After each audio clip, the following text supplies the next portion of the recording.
This is either the biggest money-saving hack I've ever come up with or the stupidest idea I've ever had, and I'm really not sure which one. Hi, my name's Claire and this is my travel channel, Claire's Footsteps. I post videos of overland journeys and my adventures to 100 countries, which I'm aiming for in the next few years. So it's great to have you here. I am just about to leave on a trip to Turkey and Georgia. I'm going to be flying to Istanbul, taking the train to Ankara, then taking a train the whole way across Turkey to a city called Kars in the east, and then crossing the Georgian border, spending a week in the capital Tbilisi and heading up to the Georgian mountains. So I've got lots of really exciting stuff planned and I can't wait to show you the beautiful countries of Turkey and Georgia. I have been to most of these places before, but I'm really, really excited to go back because they are two of my favourite countries. However, there just leaves the little task of getting to Turkey. So I'm overlanding from Istanbul to Tbilisi and then up to the Caucasus Mountains, but I'm not overlanding to Istanbul, I am flying to Istanbul because just time really, and also money. So I decided to try to get to Istanbul for as cheap as possible. So I booked a Wizz Air flight for, it was about £30, and then I had to add a bag onto it, so it was about £50 in total. So I've got a cabin overhead bag and then my flight was like £30. So I've got that all sorted, and I was in a bit of a conundrum because this flight leaves at 12:15 p.m. and I need to get there 2 hours before. So I need to get to the airport at 10:15 a.m.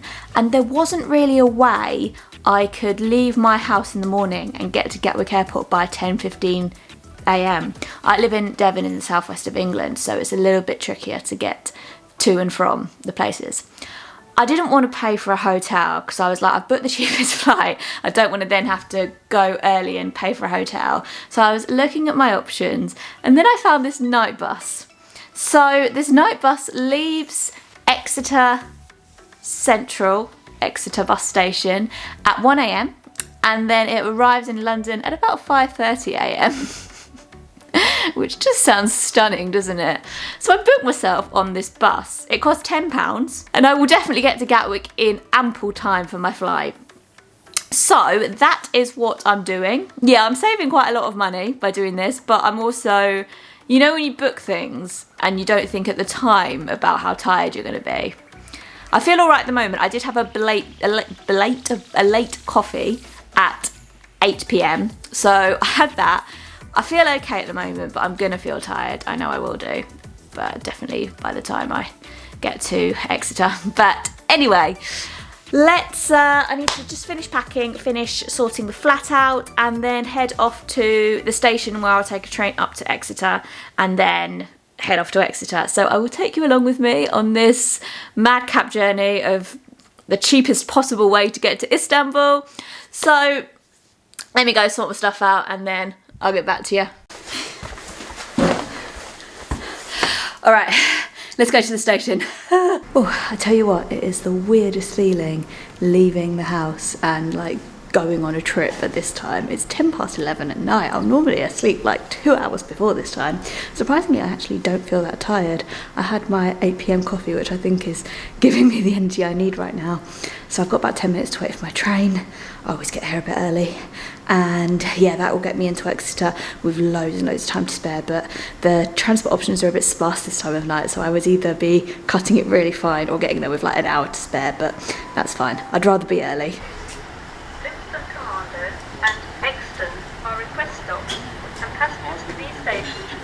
I am the only person at this train station.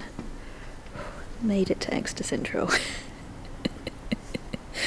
I've got so much time as well. I've literally got an hour and 10 minutes till my bus leaves, but there's only one train per hour at this time of night and it's a 13-minute walk from here, so I wouldn't have made it if I got the later one. I could have got the bus. I was originally planning on getting the bus, which would have got me in like, I think about 20 minutes before the coach leaves, but the buses aren't always that reliable, so I thought I'd get the earlier train, but now I just got an hour and 10 minutes to kill. So, good times. I'm also trying to check in Wizz Air as being a load of rubbish as usual, and it doesn't seem to want me to go on the app, so I'm trying to check into my flight for tomorrow, so at least that's done. So I've got an hour and 10 minutes to do it. Exeter St David's only. This train has 6 coaches. First class. I'm gonna walk to the bus stop now. This isn't really something I recommend doing at all. In fact, I recommend not walking alone in cities at night, but I do know Exeter very well and it is a pretty safe city, so I should be alright. I'm just walking through the town centre to get to the bus stop. Alright, I've made it to the bus stop. The walk was fine, it was just lots of drunk students. And now I wait. I've got about 15 minutes until my bus is due to arrive. Hopefully it will be on time, because it is rather cold outside. I was saying I'm going to the cold, but actually it's very cold here.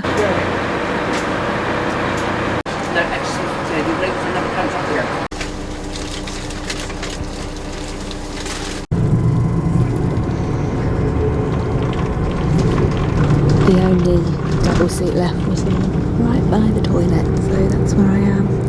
Hopefully I don't get a seat neighbour in the night, and hopefully I can get some sleep. We'll see. There's quite a lot of stops. There's one more stop in Exeter, and then there's, I think we're stopping in Taunton, Weston-super-Mare, all the places, so we'll see. So we're now on a comfort break at Exeter Services, which is hilariously ridiculous because this is closer to my house than I was at the bus stop. So we're here for the next like 25 minutes. I guess this is kind of a sensible halfway point because the coach starts down in Penzance all the way down in the southwest of Cornwall and then finishes in London. So I guess this is about halfway. So that does make sense. But it's just quite funny that I've been on the bus like 5 minutes and then it's like, okay, it's your break time now. But actually quite good because I did need the toilet and I didn't really fancy using the toilet on the bus, which is right next to me, and there's a lovely sliding door that was sliding open when the bus was going around corners, so I don't know how much sleep I'm going to get, but two good things actually. One is that we've had this break now, so hopefully less people will use the toilet, and B, sitting next to the toilet does mean that the seat next to me will probably be the last seat that gets taken, so two positives.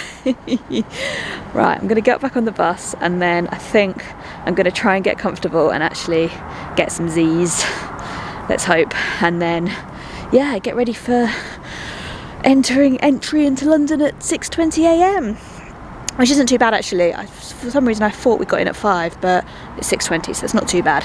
So yeah, woohoo.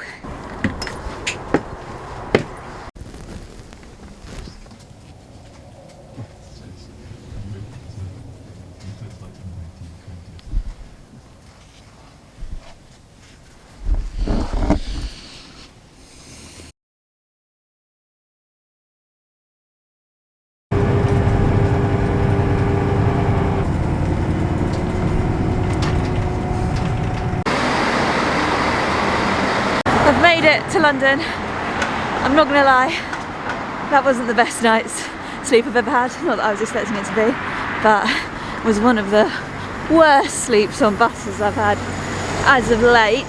I think I got the last remaining 2 seats on its own, and no one did come to next to me, which was good. But I was right behind the emergency exit, and there was a draft coming from there all night long. So I am absolutely freezing now, like, because I was just sitting there trying to sleep. I just didn't generate any warmth myself, and then I had this draft and I'm really, really cold. And I was also sitting right next to the toilet, so I had to sleep with this like around my nose all night. So yeah, not the best sleep, but we're here now. So there are a few ways that I can get to Gatwick from Victoria. The easiest way, which I think is what I'm going to do, is to take the Gatwick Express or a Southern Railway train. The Southern Railway trains are cheaper, they take a little bit longer, but I've got time. The other ways, I did have a look at them all to see if I could find another good cheap method of getting to Gatwick from Victoria, but there's not really a way. There are coaches as well, so I could have taken another coach for £10.50, but it would have taken over 2 hours. Seems pretty crazy considering I'm in London already. I didn't really fancy another coach, so I'm not going to do that because it was like £10.50 as opposed to like £19 for the train. And then the other option, there are cheaper trains leaving from London Bridge which cost about £13, but I would have had to get to London Bridge, and a ride on the tube these days is like £5. Did not know that. So the only other real budget option I could have done was, well, I could have taken the bus. I would have done it if I was on a real budget. The other option would have been to have taken a London bus to London Bridge and to have then travelled from there by train down to Gatwick, but that would have only saved me like £4 or £5, and it's a bit of a faff. So I think I'm just going to get the train from here. Luckily I saved so much money by getting that coach. So yeah, getting to London airports isn't that cheap, but there are usually quite a lot of methods to do so, at least.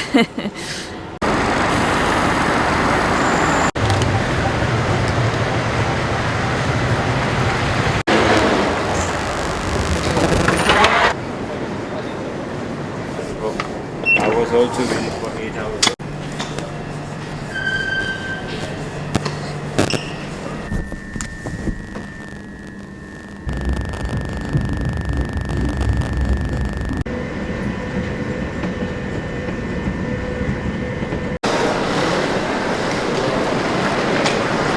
Alright, I've made it to Gatwick Airport. I'm gonna go get through security and then I will pick the camera up again on the other side.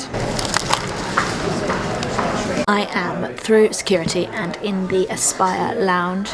I tried to go to the number 1 lounge, but I was there more than 3 hours before my flight, and they said I had to wait until 3 hours before, and they said try the number 1 lounge. It closes at 1, but then I realised my flight was at 12:45 anyway, so I came to the Aspire lounge and they let me in, even though I was more than 3 hours before my flight, so that was very nice of them. So yeah, just at Aspire now. It's quite nice, it's got a little booth, so I've got a little bit of privacy, which is good. I'm gonna film a TikTok about this lounge and just about whether lounges are worth it.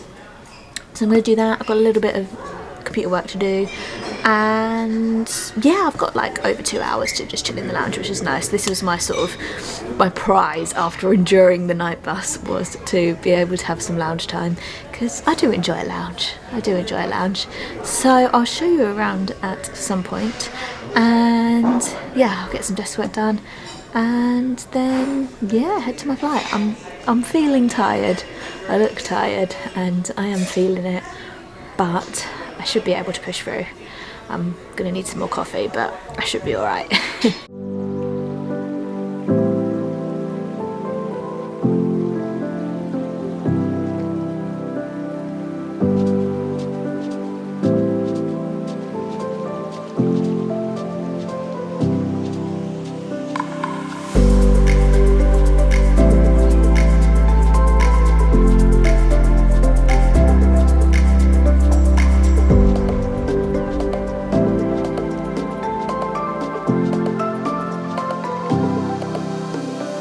Alright, well that was a nice little productive stint in the lounge, and now I need to go to Boots actually. I need to get some more food.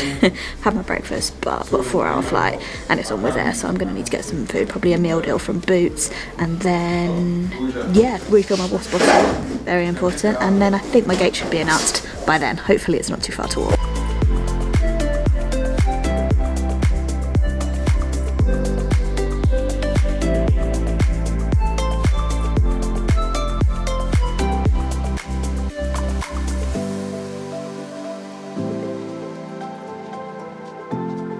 I've landed in Istanbul and I am so warm. I'm wearing all the layers that I was wearing in -4 degrees in the UK, and also all these sort of extra things that I need because I am going to much colder places than Istanbul on this trip. But it's like 16 degrees here and I really don't need to be wearing this many clothes now. I'm absolutely roasting.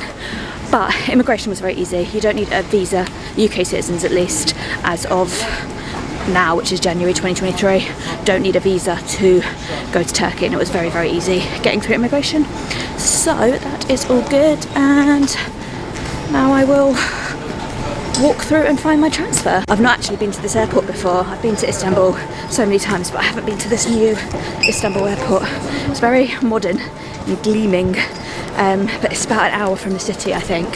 So you can get a bus and a tram to where we're staying in Sultanahmet, but I was looking at like the price to get a pickup, and it was like €25, so I thought, you know what, I'll treat myself and I'll get the pickup. So I don't need to get any bags because I have my bag with me, so I guess I just go straight through and see if my driver's there. Alright, I am in Istanbul. I've got changed and I'm just about to go out and meet my partner and his friend. They've been in Istanbul for a few days, so I will sign the video off here. I booked a transfer service with Holiday Extras and that went really well. The driver I had was really lovely. We were chatting about all things Turkey, so that was really nice. And now I'm gonna go and enjoy some Turkish food. So I will sign off the video here, and I will be posting, probably be quite a short video because I'm not in Istanbul for that long, but I will be posting a short video of Istanbul just because I love this city so much. So thank you so much for watching, and I hope to see you next time. Bye!